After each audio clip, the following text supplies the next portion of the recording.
Assalamualaikum warahmatullahi wabarakatuh.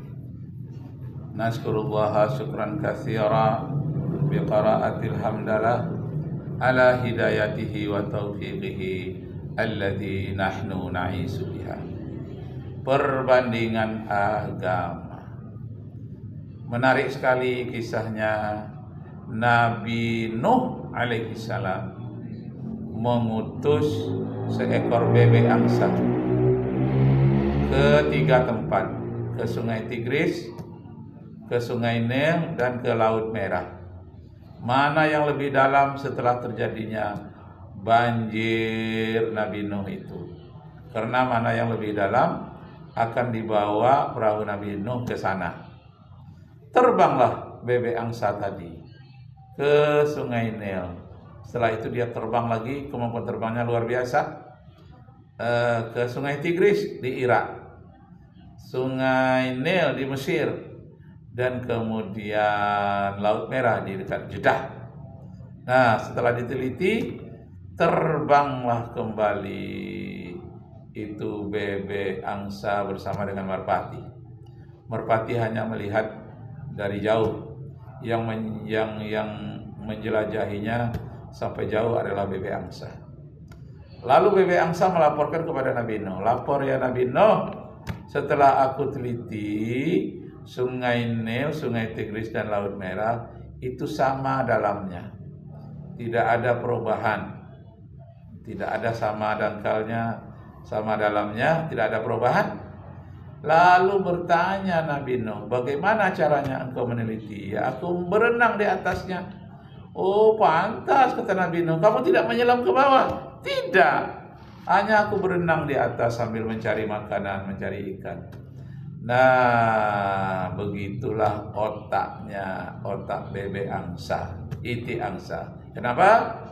Dia mengambil keputusan yang kuat, yang penting, padahal dia hanya meneliti di atasnya saja, tak pernah menyelam ke dasarnya. Sehingga dia tidak tahu seberapa dalamnya Laut Merah, Sungai Nil, dan Sungai Tigris. Tidak tahu. Nah, seperti itulah ilmu perbandingan agama. Orang selama ini menganggap, wah, seluruh agama itu baik. Kenapa? Karena dia hanya melihat sisi di atasnya saja. Ibarat sungai tadi, hanya di atas saja, tidak pernah menyelam ke bawah. Kalau diselam ke bawah, itu adalah akidahnya. Jadi yang terdalam dari satu agama itu adalah akidahnya. Jadi kalau ingin tahu mana agama yang benar, mana yang salah, kita selamilah akidahnya. Apakah Tuhannya Esa atau tidak? Persyaratan menjadi Tuhannya benar apa tidak? Persyaratan menjadi Tuhan itu pertama, Tuhannya itu harus sudah ada sebelum alam ini tercipta. Itu yang kedua. Yang kedua, nanti ketika alam ini musnah, dia masih tetap ada. Itu persyaratan menjadi Tuhan. Yang ketiga, persyaratan menjadi Tuhan itu tidak pernah mati selama-lamanya, walaupun agak 1 detik. Mustahil Tuhan itu mati. Nah, inilah diantara persyaratan untuk menjadi Tuhan.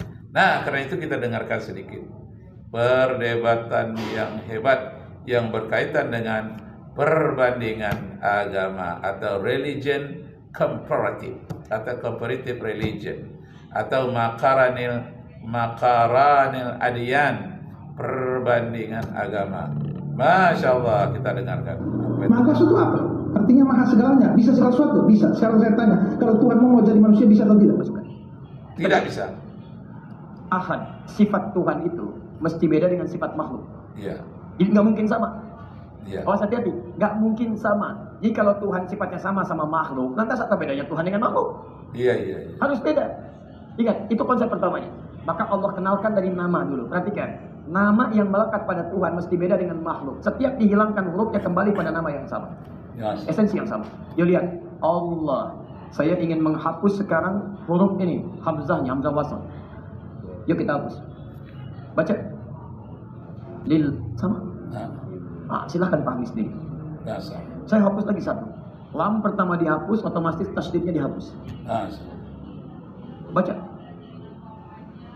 hu itu bentuk wakaf dari kata huwa. Huwa, Allah. Huwa, tidak hu.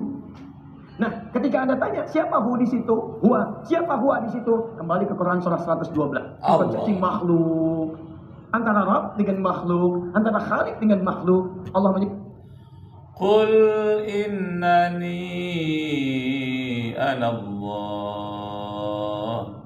la ilaha illa ana fa'budni wa aqimis salata li dzikri. Sampaikan kepada manusia seluruh dunia, namaku adalah Allah, tidak ada Tuhan selain aku, dan mengabdilah kepadaku, dirikan sholat untuk menyembahku. Begitu kata Allah Subhanahu wa taala. Esra Saru menanyakan, bisakah Tuhanmu menjadi manusia? Tidak bisa. Kenapa? Kalau Tuhan menjadi manusia, dia menjadi terikat. Kenapa tidak bisa? Karena Tuhan tidak bisa menjadi lemah. Kalau Tuhan menjadi manusia, berarti dia menjadi lemah. Tuhan itu tidak bisa menjadi lemah, tidak bisa menjadi mati, dan tidak bisa hidupnya sementara, tidak bisa dilihat. Dia tidak bisa menempati satu tempat karena tempat itu adalah kecil. Langit dan bumi begitu besarnya, tidak akan mampu menampung Allah, kata kitab Taurat. Jadi selalu orang menanyakan, Pendeta Esra Saru menanyakan, pertanyaan aku inilah yang paling dahsyat yang tidak pernah terjawab. Bisakah Allah kan Maha Kuasa ya? Bisakah dia menjadi manusia? Tidak bisa. Bisakah dia menjadi iblis? Tidak bisa.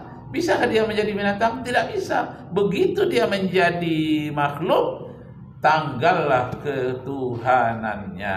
Karena begitu jadi makhluk, langsung dia menjadi lemah. Mustahil bagi Allah bersifat lemah. Allah itu mutlak, sifatnya maha kuasa. Innallaha ala kulli syai'in qadir.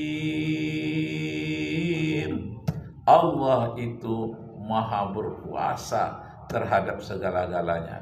Kekuasaannya yang bersifat absolut, kekuasaannya tak terbatas, absolut, mutlak kekuasaannya. Kalaulah dia menjadi manusia, mutlak habis kekuasaannya. Kenapa? Karena manusia itu lemah. Mustahil Allah menjadi lemah walaupun satu titik pun. Mustahil dia menjadi lemah. Akan dia berkuasa. Kekuasaannya itu kepada hal-hal yang berkuasa, yang patut dikuasai, bukan kepada hal yang menjadi dirinya menjadi lemah. Masya Allah, ini dia pertanyaan Esra Saru. Kita dengar lagi. Apa kata beliau? Ya, maha kuasa enggak? Maha kuasa. Maha kuasa itu apa? Artinya maha segalanya. Bisa segala sesuatu? Bisa. Sekarang saya tanya, kalau Tuhan mau jadi manusia bisa atau tidak? Tidak bisa. Kita cek. Karena manusia lemah. Sifat Tuhan itu mesti beda dengan sifat makhluk. Iya. Jadi nggak mungkin sama. Awas hati-hati, nggak mungkin sama. Jadi kalau Tuhan sifatnya sama makhluk, lantas apa bedanya Tuhan dengan makhluk? Iya. Tadi Tuhan mengatakan jangan dulu, tahan dulu, saya mau azab dulu. Tuhan tidak mengatakan jangan diazab, jangan bukan rahmat. Tengah-tengah aja, standby. Mustahil. Maka turun kemudian kaidah Quran surah ke-21 ayat 22. Qul law kana fihi ma'alihatun illallahu la fasadata. Muhammad umumkan pada mereka, kalau di langit dan bumi ada banyak Tuhan selain Allah, yang satu saja, pasti satu, maka kacau urusan bumi dan langit ini. Satu pengen hujan, yang satu pengen berawan. Satu pengen petir, yang satu jangan dulu. Kok semua mengatakan ini mengatakan itu. Kapan terjadinya suasana? Nah, itulah tentang keesaan Tuhan. Kita baca juga dalam surat Shafat, was-saffatu saffa faz-zajirati zajra fattaliyati dhikra inna ilahakum lawahid rabbus samawati wal ard wa ma bainahuma wa rabbul masyariq Inna zayyana as-samaa'a ad-dunya bizinatinil kawakib wa hifdhan min kulli syaitanin marid la yasma'una ilal mala'il a'la wa yuqzafuna min kulli janib duhuran wa lahum adzabun wasib. Nah, Allah Subhanahu wa taala Maha Kuasa, dan kekuasaannya ada yang mengintip-intip pembicaraan Allah di langit, yakni syaitan, karena dia ingin menunjukkan, menggali rahasia-rahasia di langit. Tapi begitu setan ingin menggali rahasia Allah yang ada di langit, dia dilemparkan dengan batu-batu berapi di ruang angkasa. Sekian, terima kasih dulu. Semoga Allah meredai kita. Kita dengarkan sedikit pembicaraan dari Ustadz Adi Hidayat. Tanah kondusif di muka langit dan bumi. Besok kiamat, kata Tuhan satu lagi, jangan dulu. Bagaimana nanti bisa terjadi kebaikan? Maka akal kita disentuh oleh Quran. Lihat konsepsi akal dalam Quran. Di Quran itu jelas sekali kalimat. Menyebut Tuhan namanya jelas. Ibadah jelas. Tunjukkan pada saya. Di kitab mana ada kejelasan saya Tuhan, sembah saya. Masya Allah. Innani anallah. Namaku adalah Allah. Fa'budni, sembahlah aku saja. Di dalam kitab Injil tidak ada mengatakan, kata Ustadz Adi Hidayat, tidak ada mengatakan Tuhannya mengatakan aku saja yang kamu sembah, beribadah hanya kepadaku, dirikan sholat untuk mengabdi kepadaku. Nah, nanti kita sambung lagi. Semoga Allah Subhanahu wa taala meridai kita. Semoga kita murah rezeki. Allahumma ya Allah, in kana rizqina fis sama' fa anzilhu, wa in kana rizqina fil ardi fa akhrijhu, wa in kana ba'idan fa kharribhu, wa in kana mu'asyiran fa yasirhu, wa in kana muharraman fa tahhirhu. Jika kami rezeki kami sedikit ya Allah, Engkau perbanyaklah. Jika jauh, Engkau dekatkan ya Allah. Jika rezeki kami itu lambat, Engkau percepatlah ya Allah. Rabbana atina fid dunya hasanah wa fil akhirati hasanah wa qina adzabannar. Wa sallallahu ala sayyidina Muhammadin wa ala alihi wa sahbihi rasulillahi ajma'in. Walhamdulillahi rabbil alamin. Wassalamu alaikum warahmatullahi wabarakatuh.